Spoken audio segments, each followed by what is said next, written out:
दिल्ली की सीएम रेखा गुप्ता 2 दिनों की उत्तराखंड यात्रा पर। रेखा गुप्ता अपने पति मनीष गुप्ता और बेटे निकुंज के साथ ऋषिकेश के स्वामी चिदानंद सरस्वती के आश्रम परमार्थ निकेतन पहुंची। सीएम रेखा गुप्ता ने स्वामी चिदानंद सरस्वती से मुलाकात की और उनका आशीर्वाद लिया। इससे पहले रेखा गुप्ता हरिद्वार में गंगा स्नान के लिए भी गई थी, जहां उन्होंने गंगा स्नान किया और मां गंगा की आरती भी की। दिल्ली की सीएम रेखा गुप्ता आरती के लिए ऋषिकेश घाट पहुंची थी और इस दौरान वो भावुक हो गई। दिल्ली की सीएम रेखा गुप्ता 2 दिवसीय उत्तराखंड की यात्रा पर है। आरती के बाद सीएम रेखा गुप्ता ने संबोधन किया और उन्होंने संकल्प लिया कि वो यहाँ की मां गंगा जैसी दिल्ली की मां यमुना को स्वच्छ और अविरल बनाएंगी। आइए सुनते हैं रेखा गुप्ता ने क्या कुछ कहा। ये सौभाग्य है मेरा कि आज मैं मां गंगा का आशीर्वाद यहाँ ले पा रही हूँ। देवभूमि में उपस्थित होकर के जिस तरीके से अविरल रूप हमारी माँ गंगा का यहाँ पर है, कितना ऊर्जा देने वाला है, कितना आशीर्वाद देने वाला है। हर एक की जीवनदात्री माँ गंगा तो पूरे विश्व में, पूरे हर भारतवासी के दिल में बसती है और उनके चरणों में बैठ कर के यहाँ मैं अपने आप को धन्य मान रही हूँ और यही चाहती हूँ कि माँ गंगा का आशीर्वाद सदैव हर भारतवासी पे बना रहे। भारत तरक्की करे, विकसित भारत की छाँव में विकसित दिल्ली हो और दिल्ली आगे बढ़ी, दिल्ली के लोगों का दिल खुश हो और मुख्यमंत्री के रूप में मैं अपने कर्तव्य का निर्वहन अच्छी तरह कर पाऊँ। कौन भावुक नहीं होगा गंगा तट पे बैठ के। माँ के पास आके तो अच्छे अच्छे भावुक हो जाते हैं। एक माँ ही तो है जो दिल से लगाती है और आपकी व्यथा सुनती है। तो मैं कल जो दिल्ली की यमुना को देख करके और आज यहाँ की गंगा को देख करके मेरा मन ज़रूर वो हुआ कि कैसे ऐसा ही सुंदर स्वरूप हम दिल्ली में लेके आएँ। बहुत सारे काम हैं, कोई एक दिन का काम नहीं है, परंतु हाँ उस दिशा में हम बढ़ते जाएं, अच्छे कदम उठाते जाएं और निश्चित रूप में वो दिन आएगा जिस दिन हम भी यमुना माँ को इसी स्वरूप में लेके आ पाएंगे। उत्तराखंड तो देवभूमि है भाई, यहाँ से संदेश लेके जाएंगे दिल्ली के लिए, देश के लिए। बहुत बहुत शुभकामनाएं उत्तराखंड के निवासियों को। और दिल्ली तो वैसे ही मिनी भारत है जहाँ पे प्रत्येक प्रांत के लोग रहते हैं। उत्तराखंड के भी बहुत सारे लोग दिल्ली में वास करते हैं, दिल्ली की धड़कन है वो। और मैं आज उत्तराखंड की भूमि से खड़ी होकर के दिल्ली में रह रहे उत्तराखंड के सभी नेटिव निवासियों को बहुत ढेर सारी बधाई देती हूँ, शुभकामनाएं देती हूँ और उन्हें संदेश देती हूँ कि उनके नाम का भी मैं आज यहाँ माँ गंगा को प्रणाम करके जा रही हूँ। वहीं इस दौरान आध्यात्मिक गुरु स्वामी चिदानंद सरस्वती ने कहा कि गंगा जी ने मोदी जी को चुना था। मुझे लगता है कि यमुना जी ने रेखा गुप्ता जी को चुना है। कुछ लोग प्रतिष्ठा के लिए जीते हैं, कुछ लोग निष्ठा से जीते हैं। जब निष्ठा जीवन में होती है तो फिर व्यक्ति का जीवन समर्पित होता है समाज के लिए। आइए सुनते हैं आध्यात्मिक गुरु चिदानंद सरस्वती ने क्या कुछ कहा। भगीरथ ने अपने परिवार के कुल के पुत्रों के लिए, परंपरा के लिए, सगर राजा के जो पुत्र थे उन सब के उद्धार के लिए गंगा जी से प्रार्थना की। गंगा जी आई, लेकिन जैसे गंगा जी आई, भागीरथ ने गंगा जी को चुना और आदरणीय मोदी जी ने गंगा जी को चुना। गंगा जी ने मोदी जी को चुना और यमुना जी ने, मुझे लगता है कि अब हमारी आदरणीय रेखा गुप्ता जी को चुना है। ये समय आता है, ये यमुना जी ने चुना है उनको। इसलिए जैसे वो आई गंगा जी के तट पर, एक ही बात उन्होंने कही, जैसे हम माँ गंगा बहती है ना, बस मेरी यही इच्छा है यमुना जी के तट पर भी ठीक इसी तरह से ही लोग स्नान करें, ध्यान करें, गान करें, आरती करें और जीवन का कल्याण करें।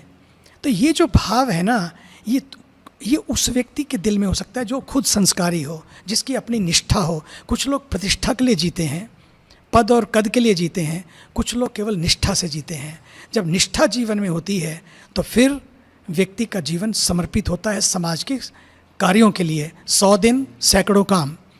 लेकिन अच्छी बात मुझे ये लगी कि ऐसे, मुझे तो लगता है उन्होंने कहा कि हर 100 दिन के बाद मैं फिर वापस गंगा तट पे आती रहूं ताकि बैटरी रिचार्ज होती रहे। मुझे लगता है रिचार्जिंग के लिए ये हिमालय, ये उत्तराखंड, क्योंकि भव्यता और की भूमि है, दिव्यता की भूमि है।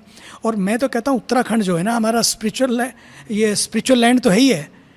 लोग इसको स्विट्ज़रलैंड की तरह देखते हैं, मैं तो कहता हूँ स्विट्ज़रलैंड प्लस है ये, स्विट्ज़रलैंड और प्लस स्पिरिचुअल लैंड। इन दोनों में जो दिव्यता है, भव्यता है, वो पूरा एक दिन देखेंगे। मुझे याद है जब हम लोगों ने वाराणसी में गंगा जी की आरती शुरू की थी 1999 में। आदरणीय सुदर्शन जी थे, आदरणीय अशोक सिंघल जी थे, दलाई लामा जी थे, सब थे। उस समय उसका जो प्रभाव बहा 5 साल तक हम लोगों ने शुरू किया, बाद में लगा कि लोकल लोगों को कहो, तुम करो, करने लगे लोग। आज आदरणीय प्रधानमंत्री जी वहाँ पर दूसरे देशों के प्रधानमंत्रियों को, राष्ट्राध्यक्षों को लेकर जाते हैं। एक दिन ऐसा आएगा, बहुत जल्दी आप देखेंगे, दिल्ली में भी ठीक इसी तरह से, वहाँ तो ले जाना पड़ता है कई बार, वहाँ ले जाना नहीं पड़ेगा। दिल्ली के तट पर, यमुना के तट पर एक दिन ऐसी ही भव्य आरती आदरणीय भारत के यशस्वी, ऊर्जावान, तपस्वी प्रधानमंत्री जी खुद भी और राष्ट्राध्यक्षों के साथ भी करेंगे। ऐसा सपना हमारी आदरणीय रेखा जी का है और ये पूरा होगा। देखिए रेखा जी एक नई रेखा खींचने जा रही हैं जो अब तक किसी ने नहीं खींची होगी। देखेंगे आप, बहुत कम समय में, लोगों ने 15-15 साल भी राज किया होगा, लेकिन ये थोड़े से समय में आप इसका अंतर देखने लगेंगे। अंतर क्यों?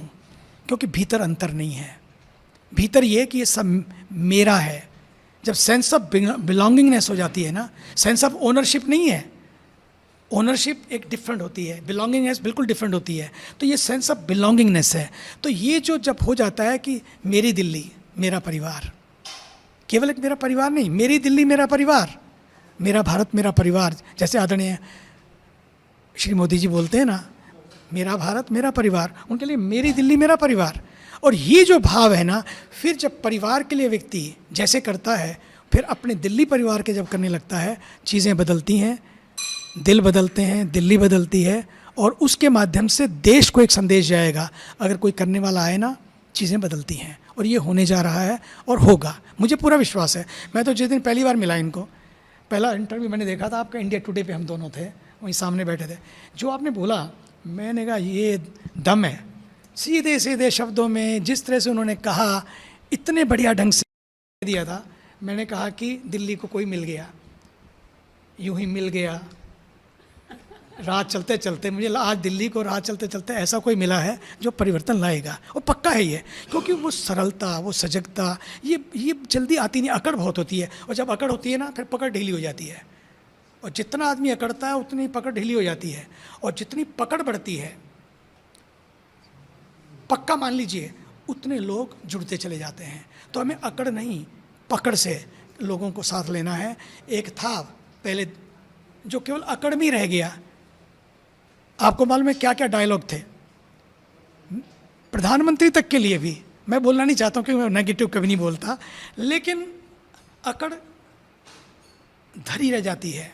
इस लॉ ऑफ नेचर, और पकड़ जो होती है वो परमात्मा तक पहुँचा देती है, समाज तक ही नहीं, परमात्मा तक पहुँचा देती है।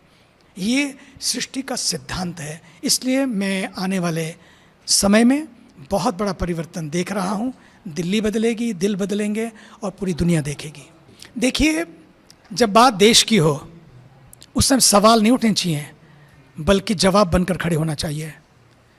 उस समय पर सवाल नहीं, बल्कि जवाब बन के खड़े हो हम लोग, और केवल एक नहीं, बल्कि पूरे विश्व की इस समय दृष्टि आप देखिए। पूरा विश्व तो गा रहा है कि भारत ने कमाल कर दिया। ये पहली बार है कि न्यूयॉर्क टाइम्स है, ये पहली बार है कि टाइम्स मैगजीन है, या जितने बाकी सब हैं वो तो बता रहे हैं कि कमाल कर दिया। अब न्यूयॉर्क टाइम्स को देखिए ना, जो एक आर्टिकल आया है उसने लिखा है कि भारत ने कमाल कर दिया है, दिखा दिया है कि भारत अब वो पहले वाला भारत नहीं है, भारत एक नया भारत है, भारत शक्तिमान भारत है। जी आपको बता दें, अपनी 2 दिवसीय उत्तराखंड यात्रा के दौरान सीएम रेखा गुप्ता हरिद्वार पहुंची थी, जहां पर उन्होंने हर की पौड़ी पर परिवार सहित गंगा स्नान किया, जिसके बाद वो ऋषिकेश पहुंची और फिर ऋषिकेश में परमार्थ निकेतन आश्रम में गंगा आरती की। स्वामी चिदानंद सरस्वती ने उन्हें एक पौधा भेंट किया, जिसे वो 5 जून को पर्यावरण दिवस के अवसर पर यमुना के तट पर लगाएंगी। सीएम रेखा ने कहा कि मेरा सौभाग्य है कि आज मैं देवभूमि में उपस्थित होकर मां गंगा का आशीर्वाद ले पा रही हूँ। माँ गंगा का विरल रूप कितनी ऊर्जा देने वाला है, कितना आशीर्वाद देने वाला है। जीवनदात्री माँ गंगा पूरे विश्व में हर भारतवासी के दिल में बसती हैं।